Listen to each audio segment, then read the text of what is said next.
I'm just really, I don't know. I mean, I think you disagree, but I'm just, I think Leonidas in April, right in Germany. So guys, just recently there has been put out there a podcast of Brian Shaw with Robert Oberst. On where there's a fragment on where Brian talks about how it was like working with East vs West. And as most of us seen, Brian wasn't really pleased. He did had a few issues mixing up the venues and all, but apparently that will be something that we'll simply look away from and just consider it a lone hiccup. And Brian will return competing in the league again. Even because in the podcast Brian does say that he's still training for arm wrestling, so definitely he's looking forward to having more matches. And one of the possible matches that most people wanted to see Brian taking on was Leonidas Arkona, since both came from a heavy lifting background and then just hopped in the arm wrestling train. And they both had interesting wins, Leonidas for an example against Schoolboy, and Brian against Brendan Allen. And as some of us know, in April East vs West will be held in Germany, which the main event is scheduled to be Devon vs Vitali. And since Germany is the place, it would be just plain perfect for Leonidas to have a match. And Devon just recently gave his thoughts on Brian vs Leonidas happening then. Take a look.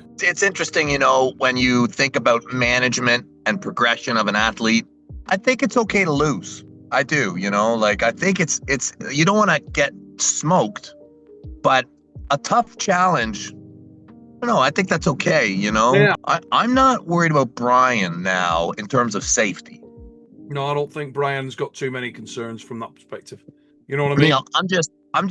I'm just really, I don't know. I mean, I think you disagree, but I think Leonidas in April, right in Germany. Mr. Shaw will make his own decision, I'm sure. Yeah, I'm sure. Only thing I'll say is, if he does, I'm Team Shaw. Let's go.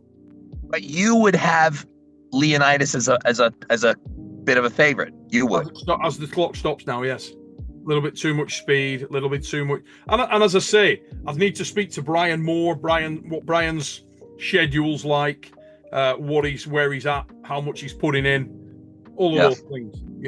Do I see that as a match down the track? I actually think Brian's ceiling's far higher. That's why I think with Brian, you've got to manage him nice and steady and let him grow steady, because I think if you do, you got a guy who can really get up to that upper echelon.